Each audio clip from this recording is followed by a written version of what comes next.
This is my first tutorial of one of the cakes I got to do this past weekend.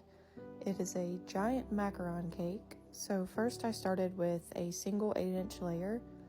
I put some simple syrup on, and then of course buttercream, and then I topped it with a 6-inch pound cake, and again with an 8-inch on top of that. Here I am curving out the edges to give it the nice round shape.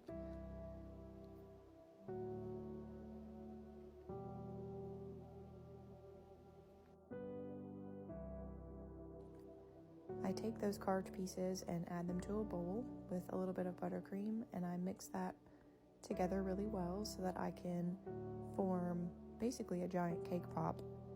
I'm putting that on the top and smushing it around to make it have a rounded top.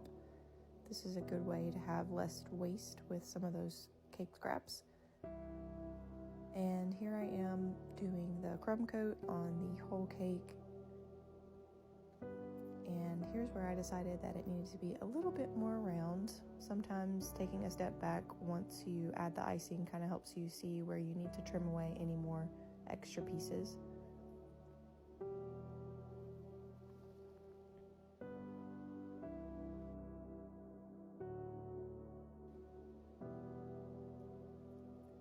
I'm adding a thicker layer of buttercream now, and this scraper is nice and bendy.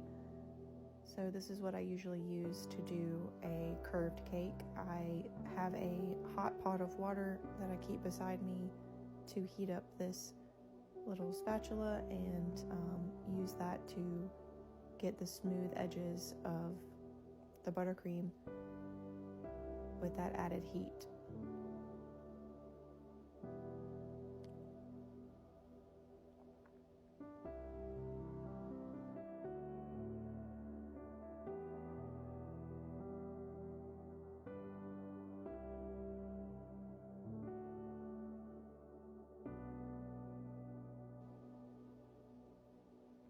Here I'm using my palette knife to trim away that lip of buttercream after it's got nice and firm in the fridge.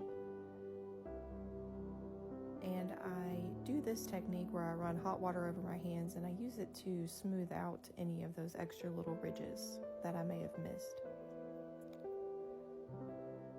This is a strip of blue fondant that I'm adding to the bottom shell of what will be the macaron cake.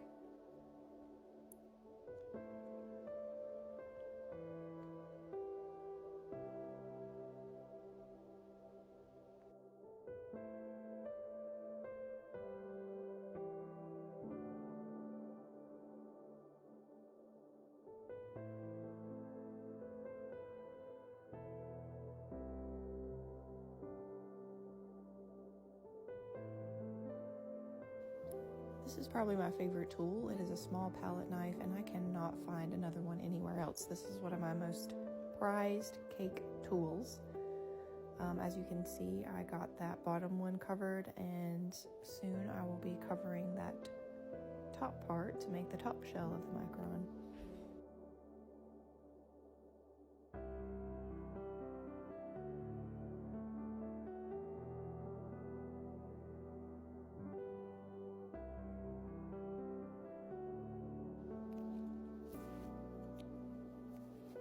Who needs a stiff fondant smoother when you have this clever little technique? I don't remember how I first learned this, but this is a neat little trick that I picked up. You can just take 2 pieces of your leftover fondant, sprinkle them with a bit of cornstarch, and use this to smooth out your cake. So the fondant just takes the form of your rounded cake and helps smooth out any of those extra little bumps or dips. Super clever and handy. Right now I'm just filled up a piping bag full of buttercream, and this of course is the filling of my macaron.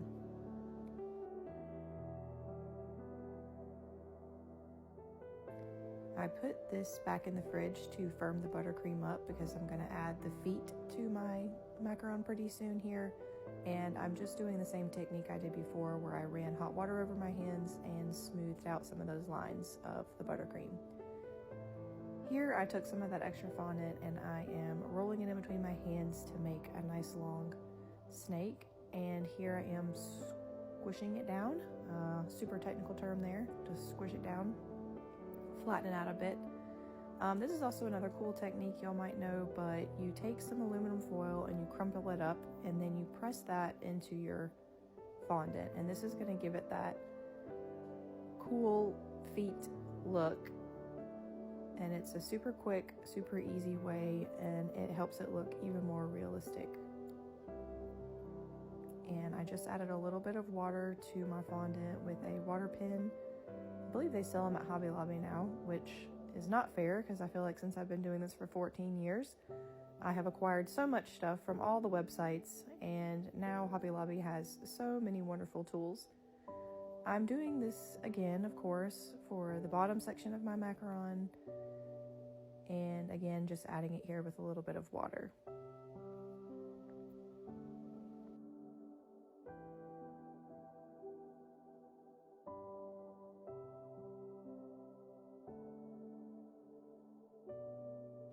I decided to cover the board of my cake with a little bit of white fondant because I'm going to be adding sprinkles to the top of the macaron and to the board. And I totally forgot to get a video of that, but all I did was I have a garment steamer and I steamed the whole cake and even the fondant below, and then I just add the pastel sequin sprinkles. Because the fondant was wet, it stuck really nicely. And then earlier in the week I had just made some confetti and a number 10 topper, and there she is, a giant macaron.